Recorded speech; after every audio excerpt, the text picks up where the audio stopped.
So what he says is basically that we have infantile egos. And this is a hard thing to swallow, and I know there's a lot of adults in the room, and you're all going, what? I don't want to hear about that. But I have the ego of an infant. And the traits are that I'm always in a hurry. Everything. If I start a business, it has to be a $5 million business by the second week, or I'm bored with it, and I have to find another business. I'm always and wherever I'm going, whether I'm late or not, I'm in a hurry. And every single stoplight is an affront to my hurriedness, and I take them all personally. How'd they know I was coming? Oh, another red one. It makes me crazy. I'm always in a hurry. I can't stand to be stopped because I'm the king. I'm the king, and everything here is to serve me. The red lights are for you bad drivers. They're not supposed to go red on me. I'm the king. I'm supposed to go down the lane, and every light is supposed to be green for the king. And it happens like when Obama comes to town, that guy gets in a car and they take him right where he's going. He never stops. I think it should be like that for me. There should be special police waiting outside my house to get me to wherever I'm going. I'm the king. I'm His Majesty the baby. I'm always in a hurry. I'm easily frustrated. Do they have an IKEA over here? I'm an alcoholic. I buy something from IKEA, I bring it home, I rip the bag open, I rip everything open, I start putting it together, and I get most of the way done, and I've left out a step. And now the things are all locked, and I'm just totally screwed, and now I've got to kill somebody. It's my wife's fault. I got to go in the house and rant and rave and tell her, why didn't she make dinner earlier? What's the matter with her? And this cabinet, by the way, is never getting fixed, and it's your fault. But I didn't read the instructions, and that's why I'm frustrated. Their instructions do not apply to me as the king. The instructions are for the plebeians. So I'm easily frustrated. I'm always in a hurry, and I can't stand the word no. And here's Sir Harry Tiebout. I don't know if he's a sir, but I like saying it. It sounds right. Here's the picture of an alcoholic with alcoholism. A pompous, self-important, strutting individual whose inferiorities are masked by a self-assurance. Such a person appears thick-skinned, insensitive, nearly impervious to the existence of others. Completely self-centered individual who plows unthinkingly through life, intent on gathering unto myself all the comforts and satisfactions available. I am generally considered the epitome of selfishness, and there the matter rests. Anybody want to try that sweater on? And he has these descriptions. These are some words that go along with this infantile ego. Prideful, arrogant, pushing, dominating, attention-seeking, aggressive, opinionated, headstrong, stubborn, determined, and last but not least, impatient. Those are the words. That's my life. That's who I am. Everywhere I go, I'm pushing and shoving. Everywhere I go, I need to be the first guy. I got to be the top of the heap. When I start, I'm surrendered. I just need a job, God. I'll do anything. Anything. I'll do anything. Please, just get me a job. I said that one day. I was sober. I was about 3 years sober. No, I was 2 years sober. I'd run out of money after moving back to LA. I'd completely run out of money because I was a wannabe actor. And every job I went for, I had to tell them because my ego had to let them know that I'm really an actor. And this job is only a mere inconvenience until my acting career takes off. And I'll need to be set free on weekends to do plays and oftentimes during the week to do auditions. And I'd like to start at the highest wage possible. And I thought that was reasonable. I was honest with them. I wasn't lying to them. And not one job. So I said this morning, this particular morning, I got up on my knees and I said, God, I'll do anything, please, I just need a job. And I got up and I went to this lady's house and I was editing some videos to start my career. And she repaired VCRs, and she'd come from this video store and they needed a manager. And she said, Randy, I just came from this great store and they need a manager for the video store. And I said to her, no way. I did not come to LA to be a video store manager. And then something happened. Something said, you said anything. You said anything. And I was like, damn, I did, didn't I? I said anything. I said, all right, give me the number. Now, this all went inside my head. I don't know how this happened, but something happened. And I said, I'd said anything. And so I called the guy up, and I went to the job, and something said, tell him this is what you want to do for the rest of your life. And I went there, and I said, I am so interested in the movie business, and I want to be the best video store manager there ever was, and I'm going to do the best job I can to make this the best store there ever was. And that was a Friday, and I was working on Monday. After I got my first paycheck, that surrendered guy said, what? Are you kidding me? This is what you're paying me? And that ego comes back so fast. It has amazing recuperative powers. It comes right back, and I'm prideful and arrogant and pushing and opinionated. And I learned the most incredible lesson in that store. I was in this air-conditioned store at the top of Beverly Hills. All the producers and directors and actors came and went from my store, and they came and went as fast as they could.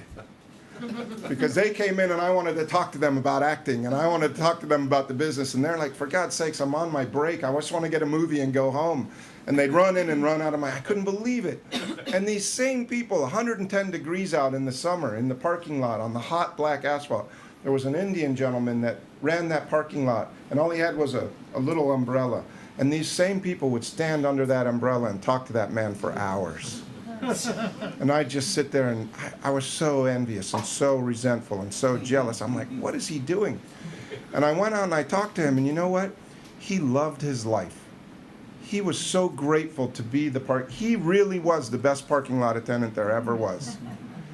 And you know who Vanna White is? Vanna White was the Wheel of Fortune lady that spun the things. Her husband became attracted to this man he was attracted to the character that this man was, and brought him in to be his boy Friday. And then he ended up, producing and doing stuff that I wanted to do. Standing out in the hot sun, he got my job. But they ran away from me because there's something wrong with me. Alcoholics are takers. I'm a taker. And the only people that like takers are takers. Takers are attracted to takers. Because if you give something to a taker, if you keep giving to a taker, eventually they get bored.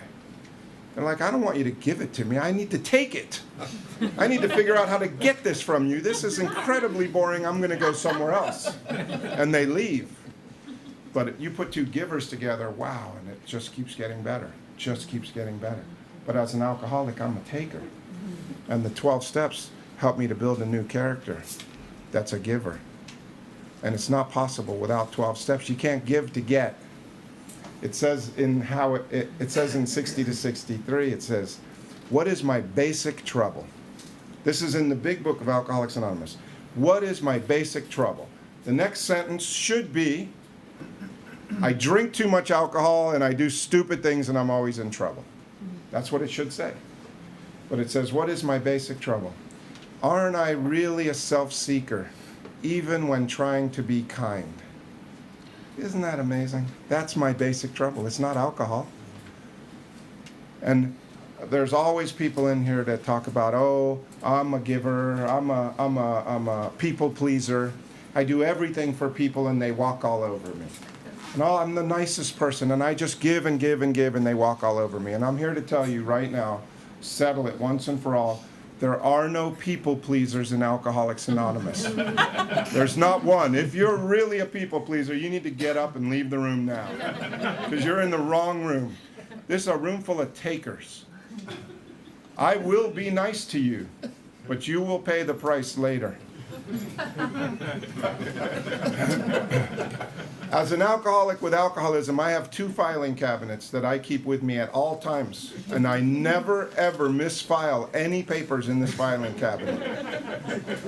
One filing cabinet is all the things that you've ever done to me that I'm going to get you back for. And I know where everything is in that filing cabinet, and I know everyone who's going to get it. And then there's another one. The other filing cabinet is everything I ever did nice for you that you owe me for the rest of your life.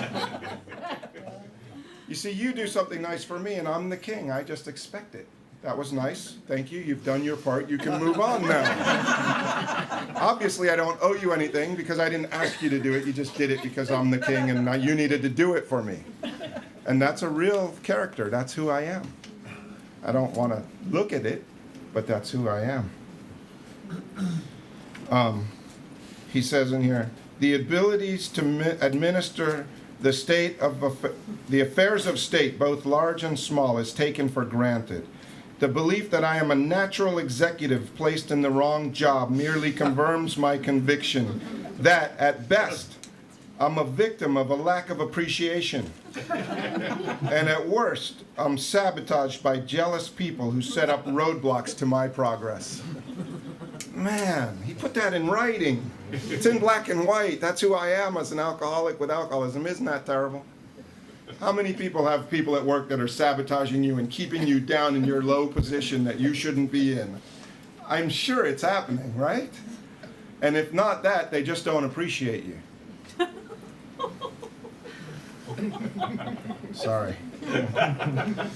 Heads are exploding. A little bit at a time.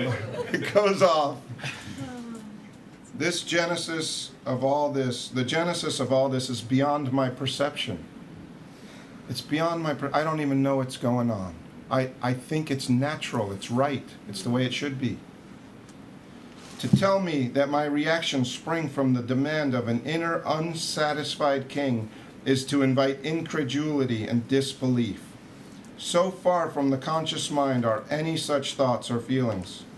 People who openly continue to cling to their claims of divine prerogative usually end up in a world especially constructed for their care. If I think I'm the king long enough, they're going to make a special room for me. It's got rubber walls and it's very quiet. That's what's wrong with me. We were talking before the meeting, and Joe had mentioned what it's like out there in the streets, and I have the same experience. You know, I used to walk around LA when I was newly sober, and I thought, man, LA is the most violent place I've ever been. Everybody wants to fight me. Why does everybody want to fight me? And, you know, I would walk down the street and I'd see the look on people's faces, and it would shock me. I'd think, oh God, don't look at them. Don't let them, they walk around me. People would walk around me because I was so miserable and I was so fearful. And I'm talking about myself, that I had to have my fight face on all the time. Because I needed you to know that I wasn't afraid, so I put on my I'm not afraid fight face. And it freaked people out, because we're just walking down the street. Why is this guy And so they would put their fight face on. And I never knew this was happening until somebody said in the meeting, well, I just walk around all day and I smile at people and I say hello. And I thought, wow, maybe I should try that. And I started smiling and saying hello, and their people's faces would change. Right before my eyes, these people that I thought were mean and antagonistic and wanted to fight me, they'd smile, they'd look up and they'd smile, and they'd say hello, and they'd walk on by and it'd be a non-event. I didn't have to hate them for making faces and making me afraid. And I just started saying, hi. And that just ended. But the reason that people seem so aggressive to me is because I'm so fearful that I'm not going to get what I need. I'm so fearful that things aren't going to work out for me. I'm so full of fear that I have to walk around with that fight face on. And everyone I come against is a problem. It's a problem. They're afraid of me. So I have troubles everywhere I go. This is alcoholism. This is my alcoholism. This is who I am. I don't know if you have this. If you're experiencing it, you might want to try smiling and saying hello to people. It'll change it changed my life. Completely changed my life. Is there anything else in here? There's no compromise with the ego. There's no part of the ego that I get to keep. It's all or nothing. You see, I came here with a character. I built a character. I have an unsatisfiable, fault-finding, opinionated mind. I'm selfish and self-centered to the core. I'm His Majesty the baby. I have this infantile ego. I'm always in a hurry. I'm easily frustrated.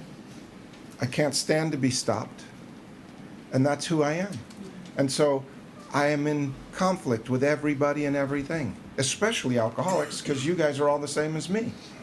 If you say you have alcoholism.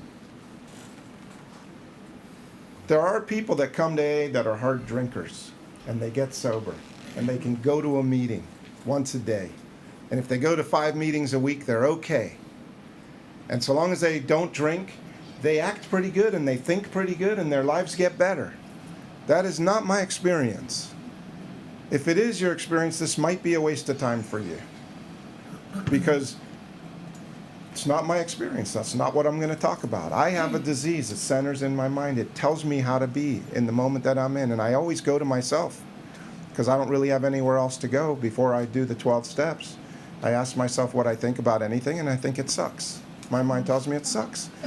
The seat I get on the airplane is always the wrong seat. The person that sits next to me is the wrong person. The fact that I have to wait in line is terrible. I get to the grocery store and they have an express lane, and it says 15 items or less.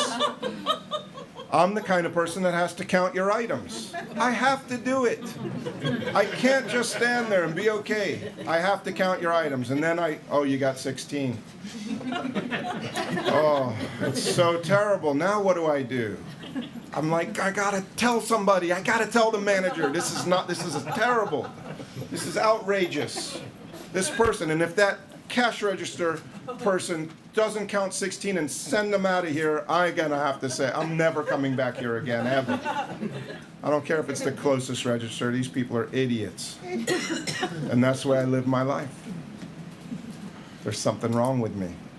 And it's not alcohol. Alcohol treats that. I get home, I'm like, screw it, 16 items, I don't care, I'll just get drunk. I drive in my car. And when I drive in my car, somebody cuts me off. And I think that the nerve of this person. And I'm going to tell you what I really think. How dare they? How dare they cut me off? I'm going to kill them. I'm going to run them down. I'm going to follow them to wherever they're going. And I'm going to buy a chainsaw on the way. And I'm going to cut them up into little bits because they cut me off. How dare they? Now, this tape might find itself somewhere. I'm not on any meds. I often say, if I have 26 years of sobriety, if I went to a psychiatrist today and I told them what my mind told me, I would be on heavy meds. I'm sure of it. Their license would demand that they put me on heavy meds. I don't go there. And really, I have the best life I've ever known. We drove around today, and there was no bothers. It's no bother. It was great. Even all the bumps in the road. I'm like, wow, look at all these bumps. There's a lot of bumps. Lots of bumps. They're just bumps. They're there. What are you going to do? You might as well love them. Here we go again. Woohoo! Look, another one, and another one, and another one. It's great. It's fantastic. Get off this road. Get on one with no bumps, please. But that disease is there. It's built. It's never getting better. The alcoholism gets worse. It's a progressive disease. I'm faster at finding fault today. I'm much more unsatisfied than I've ever been. I'm quicker at having opinions about everything and everyone. I'm more the king. I'm much more restless, irritable, and discontented than I've ever been. Sober with years, 26 years, imagine that. I cannot go to my mind. In how it works, it says the most amazing thing. It says, half measures avail me nothing. Usually that's something I use to beat up a newcomer, right? Half measures avail you nothing. Do this thing, damn it. And we beat them like half measures in the program avail you nothing, but it's not saying that. It's in one paragraph. It's all one paragraph. And that half measures avails me nothing is connected to the next line. And the next line says that I stand at the turning point. When could I stand at the turning point? I stand there right now. At the end of this thought, I'm at the turning point again. And then it says, I stand at the turning point. I ask his protection and care with complete abandon. And so I had to expand that a little bit for my little mind. And I had to what is that saying? So it's saying that I stand at the turning point right now, because it's now, and I ask his protection and care, that's God or my higher power's protection and care, with complete abandon of self. We're going to talk about self, but that's where the disease is. The disease is in self. It's in my mind. It's never getting better. It's never going away. That's why we're in this room. Some of us with years of sobriety. That's why I'm here. I have to expose it. That's what Thibaut said. It's so unconscious. All of this is so in my unconscious mind. I'm not even aware of the factors that are driving me. Or I stand at the turning point and I ask my protection and care with complete abandon of self. I stand at the turning point and I ask my protection and care with complete abandon of God or my higher power. Half measures avail me nothing. How do you stand at a turning point, half in God and half in self? You can't do it. It doesn't happen. It's complete. So if I'm asking myself what I think about the temperature in the room right now, it's going to be a problem. Or it'll be just right. And then I'll find another problem. But if I say, God, how's it going? How's the temperature in the room? And I don't have to talk to myself about it, and it can be whatever it is. It might not be right. It might need to be fixed. And that'll be okay. But I can't ask myself. I stand at the turning point and I ask his protection and care with complete abandon of me. From this point, right now, forever, right now, always. The problem is that I have a disease, and the disease will capture me again. It'll trick me. This is different. There's a lot of people in here. It's got to be cooler. You have to go to self. You got to figure this out. You got to tell them the right seat on the airplane. You got to let them know. They got to move you. This is not right. This is an affront to the king. I don't say it like that. I just say, how dare they seat me here? Or why does this always happen to me? I'm such a loser. So that's what's going on. So that's ego.